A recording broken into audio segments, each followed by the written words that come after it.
E se eu te dissesse que um dos textos mais usados para provar que Jesus estava no céu antes da encarnação, talvez nunca tenha sido entendido assim pelos próprios judeus que o escreveram. Daniel viu dois tronos. Havia um quarto homem. Durante séculos, isso foi pregado como prova de uma cristofania, mas aqui está a pergunta que quase ninguém faz. O texto realmente, ele ensina isso? Ou estamos lendo Daniel com lentes que vieram séculos depois? Hoje nós vamos voltar ao aramaico original. Vamos olhar para a interpretação do próprio capítulo. Vamos analisar como o Talmud reagiu a essa leitura e talvez você descubra que a discussão não é entre fé e incredulidade, mas entre exegese e tradição. Se você ama as Escrituras, prepare-se, porque hoje nós não vamos defender um sistema, nós vamos encarar o texto como ele é.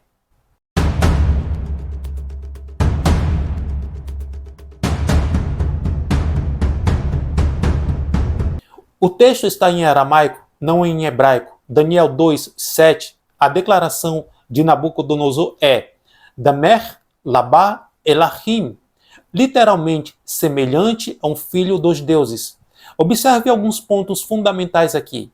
Quem está falando? Nabucodonosor, rei pagão babilônico, ele não está fazendo uma declaração teológica judaica, mas usando sua própria linguagem politeísta. No versículo 28, ele corrige a sua fala. Bendito seja o Elohim de Sadraque, Mesaque e Abednego, que enviou o seu anjo. O próprio texto interpreta o quarto homem como um malar, ou seu mensageiro, seu anjo no pensamento judaico. Isso vai resolver toda a questão. Daniel 7, o ancião de dias. Aqui vemos outra visão. O ancião de dias se assentou e depois como filho do homem vinha com as nuvens. Dentro da interpretação judaica clássica, ancião de dias, uma representação simbólica do próprio Deus. Filho do homem, símbolo coletivo de Israel, Daniel 7,18. Nada no texto indica uma segunda pessoa divina separada. Como o judaísmo entende essas passagens? Dentro do judaísmo do Segundo Templo, anjo de Yud-He-Vav-He, o anjo pode agir e falar como o próprio Elohim. Êxodo 3, Gênesis 16, mas isso não significa uma segunda pessoa divina. O conceito é o mensageiro representa plenamente aquele que o enviou. Isso é chamado de Shaliach, o enviado que carrega a autoridade do remetente. A questão cristã, cristofania. A teologia cristã posterior, ela afirma que o anjo do Senhor seria o Logos pré-encarnado. O quarto homem seria uma aparição pré-encarnada de Cristo. Mas isso é uma leitura retroativa, feita à luz do Novo Testamento. Não é a leitura original judaica. Yeshua não se revela antes da encarnação como um anjo. Dentro da teologia judaica, isso está correto porque o Messias ainda não havia vindo. Não existe conceito de segunda pessoa da Trindade. O Messias é humano, descendente de David. Mesmo dentro do Novo Testamento, João 1,14 afirma que o Verbo se fez carne, não que já aparecia como um anjo antes. No Talmud e nos Midrashim, o quarto homem é entendido como um anjo protetor.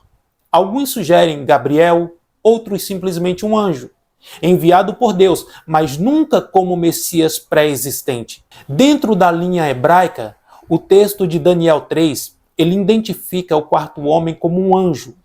A frase filho dos deuses é uma linguagem pagã do rei Nabucodonosor. O Taná não ensina uma manifestação pré-encarnada do Messias. A leitura cristã é teológica, não textual histórica. Se formos estritamente fiéis ao pensamento hebraico, não há nenhum fundamento no Tanar para afirmar que Jesus apareceu na fornalha. Essa interpretação nasce bem depois, à luz da cristologia desenvolvida. Como os judeus do primeiro século entendiam Daniel 7? Daniel 7 apresenta 3 elementos principais. As 4 bestas, os impérios, o ancião de dias, como filho do homem.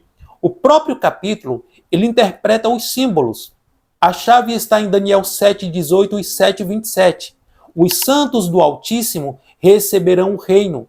O Filho do Homem não é interpretado como um indivíduo isolado no próprio texto, mas como uma representação coletiva do povo santo que é Israel. No período entre o Tanar e o século I, surgiram algumas leituras variadas. Leitura dominante como o Filho do Homem representa Israel, aquele que era fiel. Uma leitura apocalíptica, 1 Enoque, 4 Esdras, surge uma figura individual exaltada, celestial, mas ainda não é Deus, não é uma segunda pessoa divina, é um agente escatológico escolhido. No livro de 1 Enoque, capítulo 48, o Filho do Homem é pré-reconhecido por Deus, mas subordinado. Isso mostra que havia especulação messiânica elevada, mas não nunca, jamais trinitária. Como um judeu do primeiro século ouviria Daniel 7? Ele pensaria em julgamento dos impérios, vindicação de Israel, exaltação dos santos, manifestação do domínio divino, mas nunca ele pensaria em duas pessoas divinas, ou um tipo de encarnacionismo. Uma segunda hipótese da divindade, quando Yeshua aplica Daniel 7,13 a si mesmo, lá em Marcos 14,62, isso só é explosivo exatamente porque ele está se apropriando de uma figura que representa a autoridade celestial escatológica. Mas isso é um desenvolvimento cristológico posterior, não a leitura original do texto. Existe base messiânica em Daniel 3? Aqui precisamos ser muito objetivos. Daniel 3 não é um texto messiânico. Ele é um texto de fidelidade sobre perseguição, libertação milagrosa, soberania de Deus sobre os impérios. O que o texto diz explicitamente? Daniel 3:28.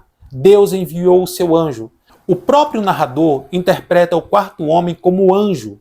Não há linguagem davídica, linguagem de ungido ou Mashiach, linguagem de um rei escatológico.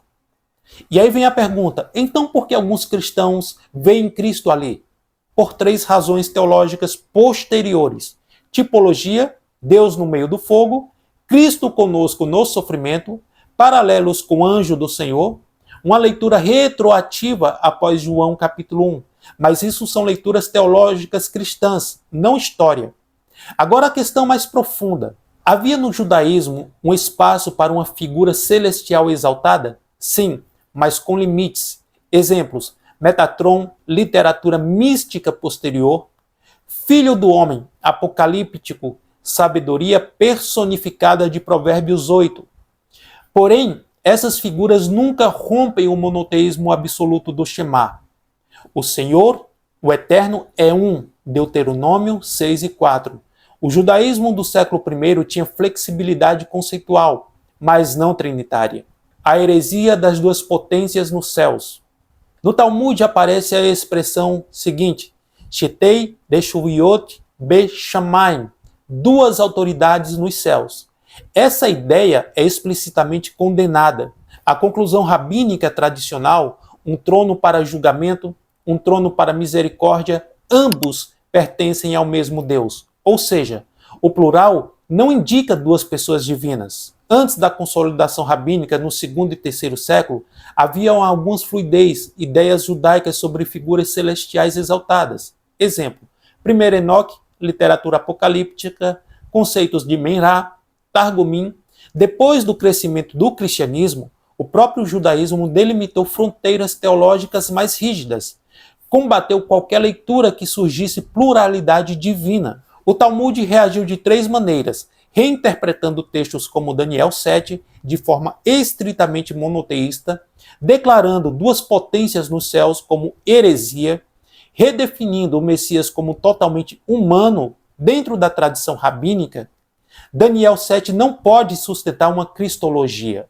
E se esse estudo fez você pensar, então você percebeu que aqui nós não tratamos as escrituras de forma superficial. Aqui nós voltamos ao texto, ao contexto, à matriz hebraica das escrituras. Se você quer aprofundar sua fé com maturidade, sem medo de perguntas difíceis, inscreva-se no canal, deixe o seu comentário, eu leio cada um deles e compartilhe esse vídeo com alguém que ama estudar a palavra de Deus a sério. Porque fé sólida, ela não vai nascer de frases prontas, ela nasce de entendimento. Nos vemos no nosso próximo estudo.